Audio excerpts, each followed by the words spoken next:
ಸಂದರ್ಭದಲ್ಲಿ ಈ ಸಂಜೆ ಹೊತ್ತು ಸಮಯ ವಿಶ್ರಾಂತಿಯಾಗಿ ನಾವು ಇರುವವರು ನಾವು.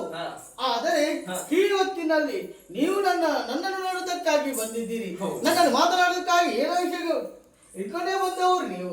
ಅಮ್ಮ, ಈ ಯುದ್ಧ ಭೂಮಿಯಲ್ಲಿ ರಕ್ತಮಯವಾದ ಈ ಯುದ್ಧ ಭೂಮಿ ಅಂತದ್ರಲ್ಲಿ ಈ ಕರ್ಣನನ್ನು ನೋಡ್ಬೇಕಾದ್ರೆ ಏನಾದ್ರೂ ಒಂದು ವಿಷಯ ಬೇಕು. ಏನು ವಿಷಯ ನನ್ನ ಹೇಳಬಹುದೇ?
ಮುಸ್ಸಂಜೆಯ ಹೊತ್ತಿನಲ್ಲಿ ವಿಶ್ರಾಂತಿ ಪಡೆದುಕೊಳ್ಳುವ ಸಂದರ್ಭದಲ್ಲಿ ನಾನು ನಿನ್ನನ್ನು ಭೇಟಿ ಮಾಡಿದ್ದೇನೆ. ನಿನ್ನ ಬಳಿ ಒಂದು ವಿಚಾರವನ್ನು ಮಾತಾಡಬೇಕೆಂದೇ ಬಂದವಳು ನಾನು.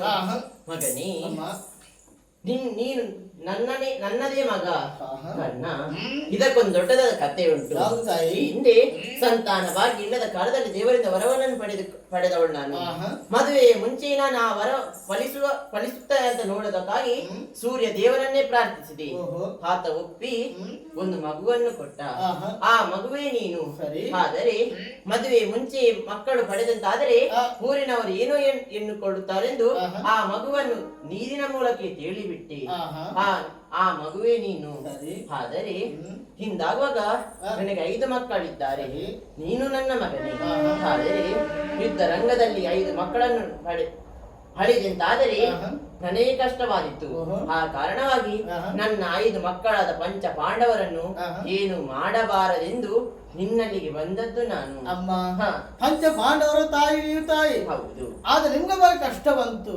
5ರಲ್ಲಿ ಒಬ್ಬ ಸತ್ತರು ಕೂಡ ನಿಮಗೆ ಉಳಿದು ಮಾತ್ರ 5 ಜನ ತಾಯಿ. ಯಾಕೆಂದ್ರೆ ನನ್ನ ಮಗನಾಗಿ ಎಂಬುದಾಗಿ ಒಪ್ಪಿಕೊಂಡಿದ್ದೀರಿ. ಆದ್ರೆ ಯಾರಾದ್ರೂ ಒಬ್ಬ ಸತ್ತರು ನಾವು ಪಾಂಡವರಿದ್ದಾನೆ ಅಮ್ಮ. ಆದರೂ ನಿಮ್ಮ ಪಾಲಿಗೆ ನಾನು ಸತ್ತರ ಪ್ರಯೋಜನ ಇಲ್ಲ. ಆದ್ರೆ ಪಾಂಡವರು ನಿಮಗೆ ಬದುಕಬೇಕು ತಾನೆ ಅಮ್ಮ. ಚಿಂತಿಸಬೇಡಿ. ಆ 5 ನಾವೆಲ್ಲರೂ ನೀನೇನು ಮಾಡುವುದಿಲ್ಲ. ಆ ಅರ್ಜುನನು ಮಾತ್ರ ನಾನು ಯುದ್ಧದಲ್ಲಿ ಸೋಲಿಸ್ತೇನೆ. ಎಷ್ಟು ಹೇಳಿದ್ರೆ ನಿನ್ನ ಮಾತನ್ನು ಬದಲಿಸುವನಲ್ಲ. ಆದರೂ ನೀನು ನನಗೊಂದು ಭಾಷೆಯನ್ನು ಕೊಡಬೇಕು. ಯುದ್ಧ ರಂಗದಲ್ಲಿ ತೊಟ್ಟ ಬಾಣವನ್ನು ಇನ್ನೊಂದು ಬಾರಿ ಬಿಡಬಾರದು. ಒಮ್ಮೆ ಬಿಟ್ಟ ಬಾಣವನ್ನು ಮತ್ತೊಂದು ಬಾರಿ ಪ್ರಯೋಗಿಸಬಾರದು ಎಂದು ನನಗೆ ಭಾಷೆಯನ್ನು ಕೊಡಬೇಕು.